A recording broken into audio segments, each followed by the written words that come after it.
Hello, everybody. I hope you can hear me. Okay, we will be starting the session in a few minutes. We'll just give it 1 or 2 minutes and then we'll get started.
We can get started. Welcome, everybody, uh, to CloudSec's weekly knowledge sharing session.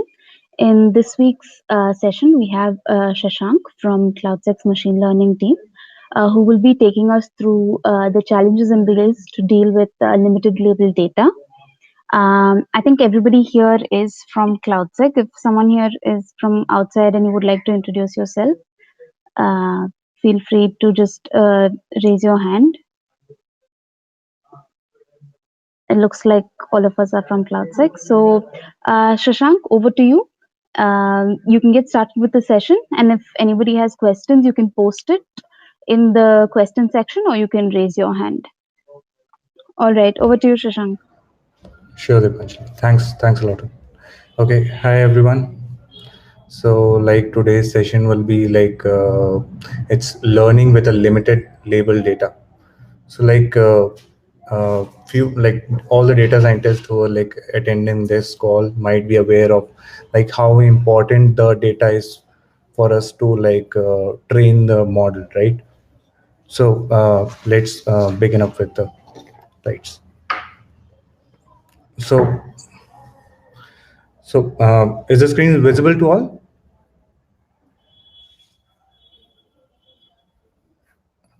Okay, No, perfect. Shashank, it hasn't. Okay.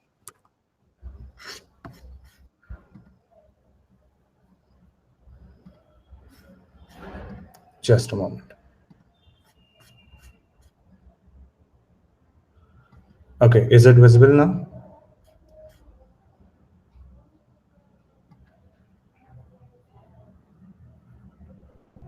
Yeah. Okay, so let's get started. So, what is the label data? So, label data is something when we give names or tags or assign classes to any particular raw data that we have collected. So, in the given image, we can see we have drawn the bounding box over the dog and uh, given the name as a dog and with the bicycle same. And on the right hand side we can see like there are the apples, there's a like bell paper, we have drawn boxes. So this is the label data that we got. So collecting this would be just a raw data, and then like labeling it is like assigning the classes to every object whatever we want to like train on. Okay. So what is the basic problem that we face in the label data is like the label are assigned by the human experts, and the level is the level of expertise might vary. So for example, like some of the like generally like whenever like if we take an example, so suppose someone wants to like train some like a model on a like cancer detection or a tumor detection. Okay, and we have like lots of like CT scan available. So like detecting the tumor on the specific CT scan would be like where like we'll be needing a little bit domain knowledge of the like pathology as well. So the pathologist can like mark those labels or like tumors over that particular image. So generally the amount of data is like too large to manually label it when it comes to like training a classifier or like a object detection model. So and of course like the hand labeling data is much more expensive than gathering the raw unlabeled data. So so in that case like we require a lot of like data to like the train the classifier. So the label data is a like a group of samples that have been tagged or with one or more labels, you can say. And labeling typically takes a set of unlabeled data and augment each piece uh, to unlabeled data with a meaningful tag that are informative. So so for example, like label might indicate whether the photo contains the like, for example, if the like there's a photograph and like we want to detect that where's a horse or like where's a cow in that particular photograph. So which word can utter the like, for example, like we need to identify the like the dog in the particular image, you can say. So we need a lot of like samples in which like the dogs are present, and we have to like draw the bounding box over that. And we and then like thousands of examples we need, and then after that we can just train the model for the particular object we want to like detect in the particular image.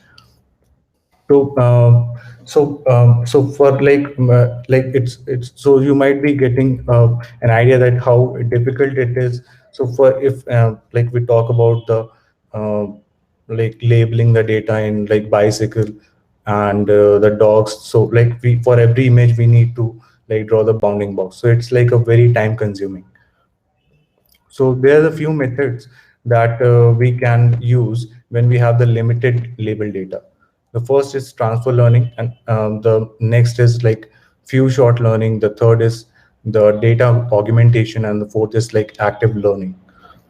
So when it comes to like transfer learning, it's like generally refer to the process in which like the model are trained from for one problem, and it is used in is used in some way on a second related problem. So for example, like if we have a uh, if we have trained something to like detect the where is the what is the car, and what is the like the sample of dogs or like something like that. So like we can use that particular data, or like we can have like train that particular we can train the model over that particular data. We can save the weights, and like we can use the same model and transfer that learning into some other model where we are having a less data for that particular you can say where the data is like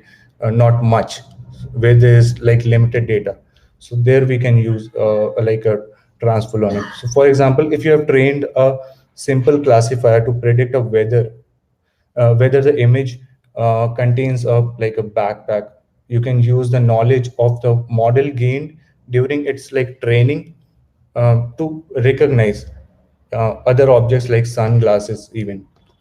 So with like transfer learning, we basically try to exploit that uh, what has been learned in one task to improve like generalization in other. So we transfer weight that a network has learned in task A, for example, to a new task B, you can say. So so we can like why like what is the advantage of using the transfer learning?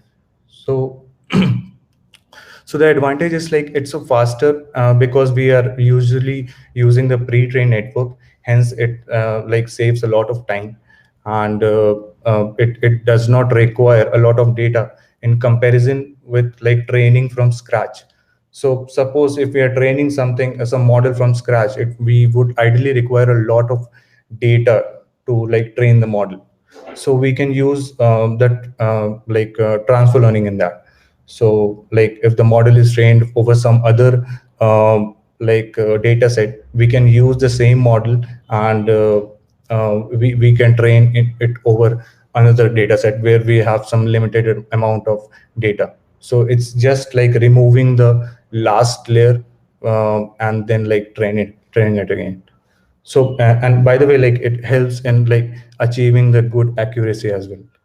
So yeah, so like usually like we use a lot of data is needed to train the neural network from scratch, but access to the data isn't available, right? So this is where the transfer learning becomes in handy. So with transfer learning, it's like a solid machine learning model can build with a comparatively little training data, because like model is already pre-trained. So this is especially valuable in like NLP, you can say, because most experts knowledge is required to create a large labeled data set. Additional training time is reduced, and because it sometimes takes a days and even weeks to train the model from scratch, and like the complex tasks on a complex. So like these are the some publicly available pre-trained models that you can like use. So for computer vision, and they are like VGG16 and VGG19 Inception version 3, and they're for NLP as well, it's a word to vec and glove model fast text. So like these are the pre-trained model that anybody can use, and these all models are like very huge, and that they are trained over several of weeks. So like we can use that. So as we can see, like after using the like transfer learning, we can also see there's a increase in accuracy as well, and the model performance also. So with and without using the transfer learning, you can see. So like so there's several ways like we can use this transfer learning. So one way could be like training the model, and suppose imagine we need to solve task A, but we don't have enough data to train the network on so one way around is to find the related task B, and with the abundance of data, and train the neural network on task B, and use the model as a starting point to solve task A. So like you'll need to use the whole model, or like few layers even, depend on what type of problem you're trying to solve. And sometimes you can just freeze also like the last few layers, and like you can retrain the model on your own data set. So whatever problem you're trying to solve. So the next is like few shot learning. So, few shot learning is like a sub area of a machine learning. It's like about classifying the new data when you have only few training samples. So, with the supervised information, it is important because it helps companies to reduce time, cost, computation, and like data management analysis. So, for example, like we say that we work in a healthcare and we have a lot of problem with categorizing bone illness via X-ray photos. So some like rare pathologies might lack enough image to be used in a training set. So this is exactly the type of problem that we can solve using the few shot learning classifier. So it's basically like so we can see like how it works. So for example, a model is a model is given a query sample belonging to a new or a like previously unseen classes. So we'll just it is also given as like support set and consisting of like, and the support set would be like consisting of the n different examples with a like and the k different classes, unseen classes. So the algorithm then has to determine which of the support set classes the particular query sample belongs to. So for example, uh, like so the advantage of using this few shot learning is like even the we can train the CNN model as well, but for that we need a abundant amount of images. So for each dogs and for each category of dog we need the like thousands of like images. But if we are using this few shot learning, then it's like become very much easier. So let's take an example, like for example, suppose a child when goes to zoo and he saw some like a new animal over there and he is not even aware of, right? So like he don't know that what type of which category, what is the name of that particular animal, because he have never seen that particular animal before.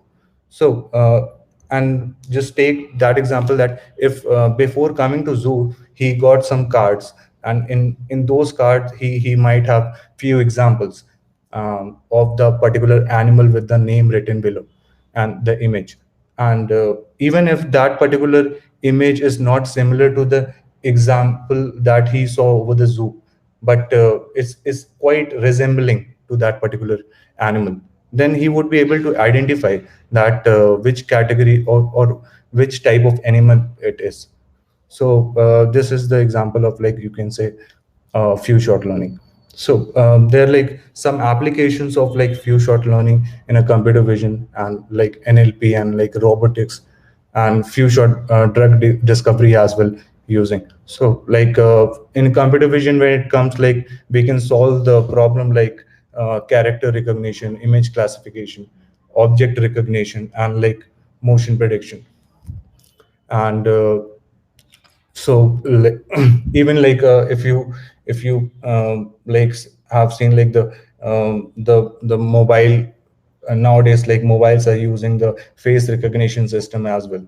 So like all these can be like say are the example of like few shot learning as well.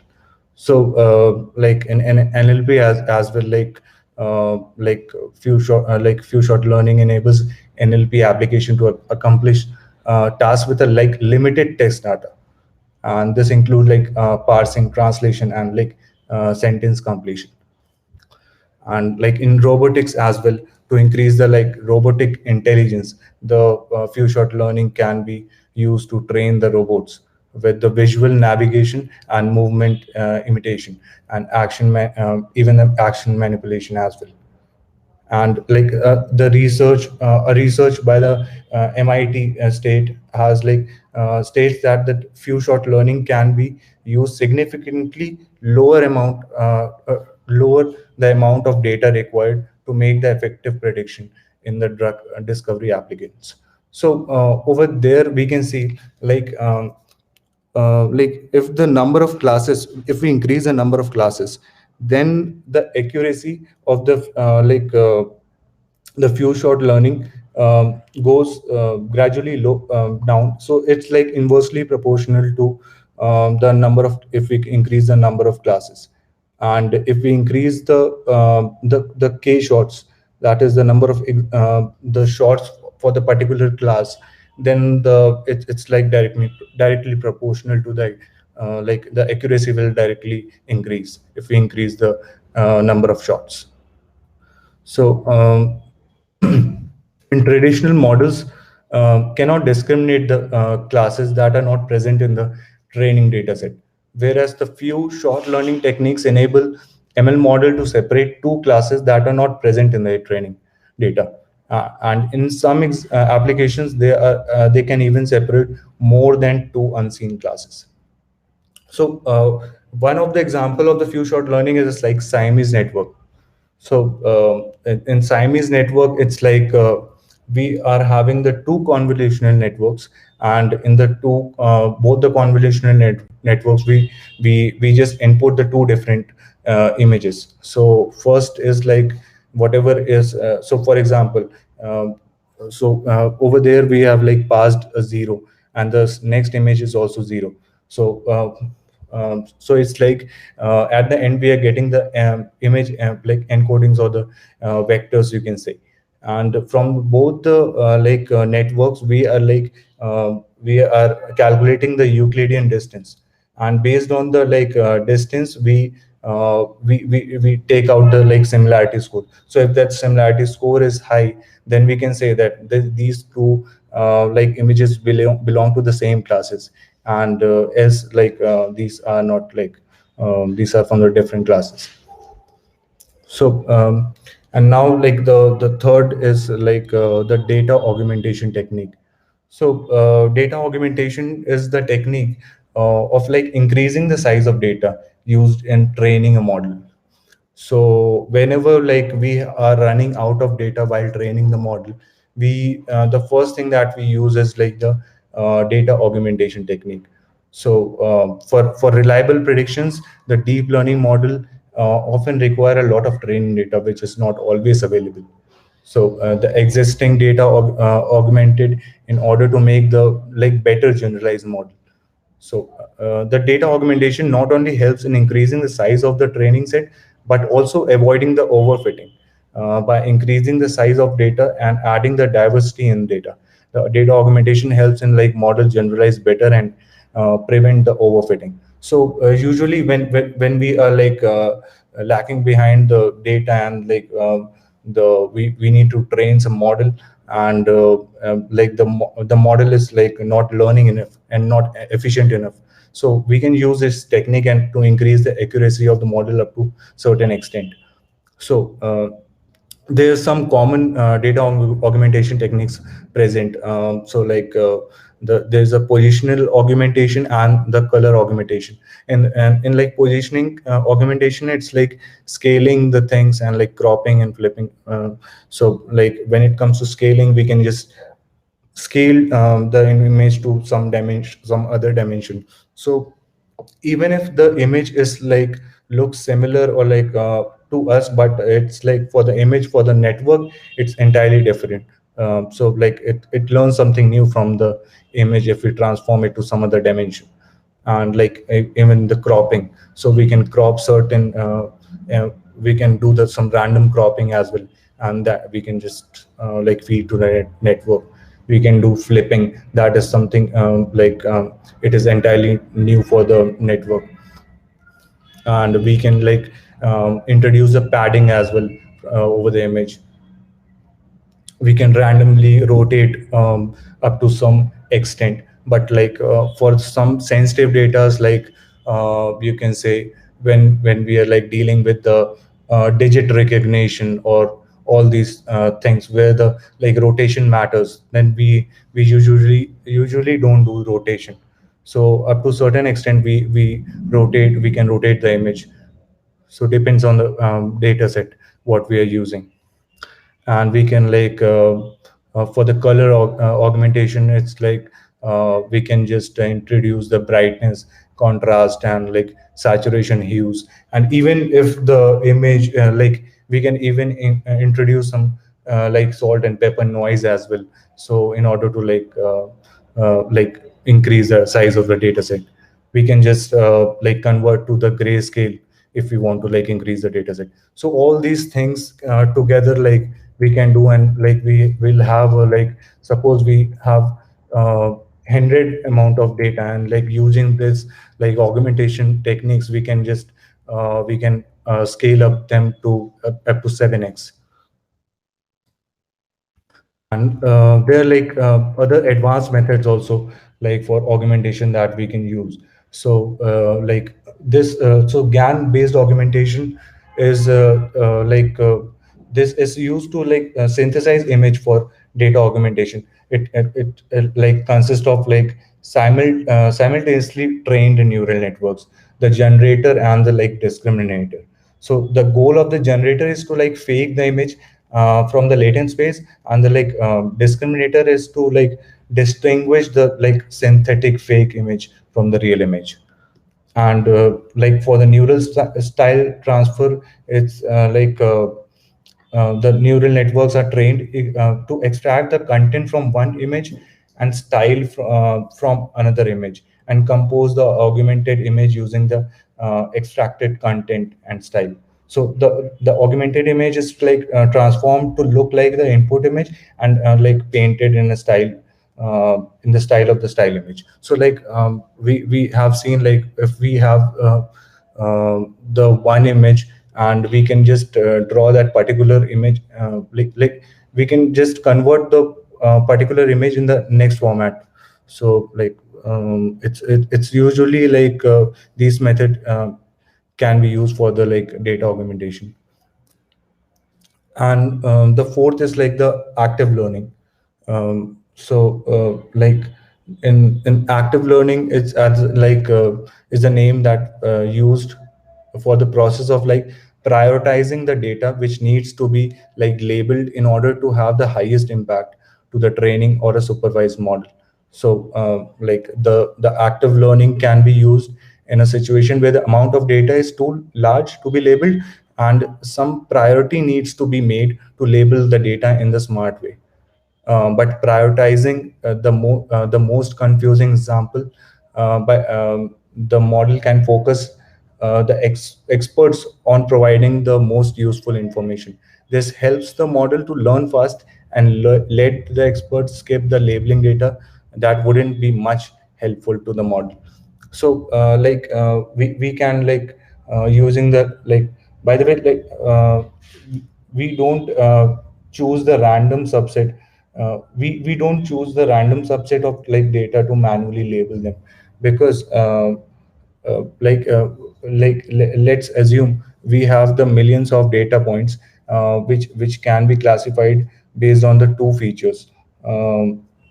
The actual solution is like we as we can see, like the both the classes can are quite nicely separated by the vertical blue line. So let's so but now the problem is like none of the data points are labeled. So the data given to us is in like the following plot, that there is no label data available, so we don't have enough time to like label them.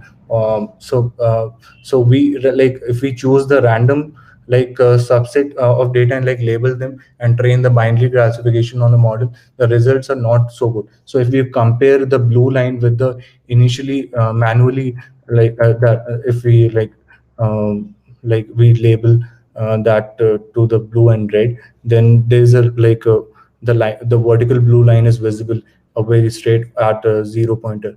But over here we can see, like if we choose a random, then like it's not so much accurate, right? So this is where like active learning can be used to optimize the data point chosen for labeling and training the model based on them. So the following plot shows an example of training a binary classification model after choosing the training of the model based on the data points label after implementing the active learning. So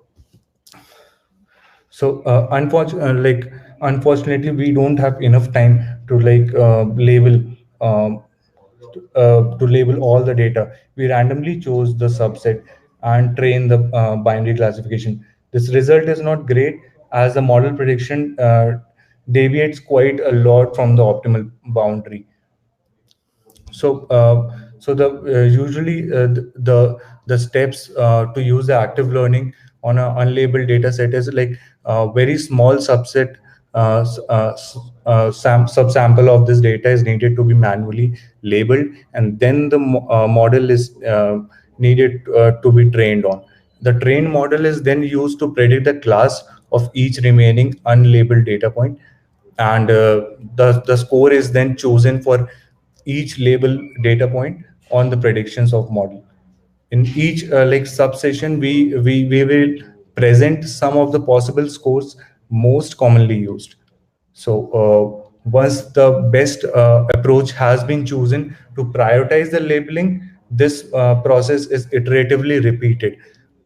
New model is then a new model is can be trained on the new label data set, which has been labeled based on the priority score. So, so once the new model has been trained on the subset, so the unlabeled data points can run through the model to update the prioritization. In this way, one can keep optimizing the labeling strategy as the model become better over the time. So there are several approaches to assign the priority. So one of them is least confidence, and the same is entropy as well. So yeah, uh, that's it.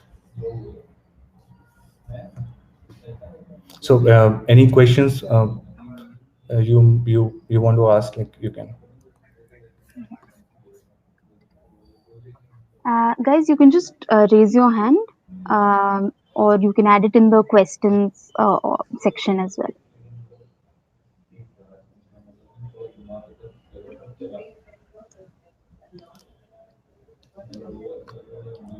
Hey man, hi. Hey, so not a question actually. In general, right? Some of the principles you spoke understood, but it will be cool if we can actually talk from the perspective of text than images, right? It will make because most of the talks I've been listening to is always been going back to images, and text would be pretty cool as well. So, any examples you can give from a text perspective, going back to one of those problems? If not now, then cool, but then maybe later. Yeah, I mean, by the way, I've shared the example, we can use a transfer learning in the text as well as in the image as well. So it's not purely over the images that we use the transfer learning, but I've given the examples like the BERT model or the fast text model. These are models are that are trained over the over the weeks, and we can are freely available, so we can use them, and we can for our own custom data, we can we can retrain the top layers, we can some things like that. Yeah, true. So some examples of that sort, right? Yeah. Would be cool. Though I understand that it's very easier to explain a use case with images, binary based objects than Yeah. text. But like I said, right, been repeatedly hearing the whole image thing, right? Yeah, some text, importance to text. This is more of a generic thing, right? Would be very cool for us to learn. Yes, majorly I have been working over the image side, so I explored Okay, that's why. Yeah. that Okay, portion. okay. So Understood. but still I'm learning for the NLP side as well. Okay. No, it makes sense then. That way, it makes sense. Okay. Shashank, we have two questions in the chat section. Okay. So. Shreyas and Yes. Ashish. Yeah. Okay, sure. So like single shot detection is also like comes under the few shot learning as well.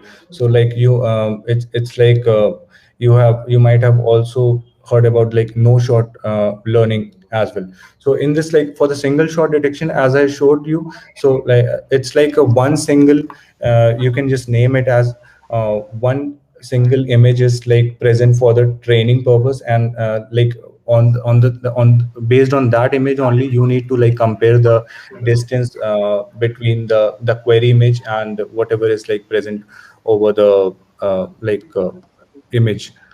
So there is a query image as well as there is the like a distant image that you need to like the support set, as I mentioned over earlier.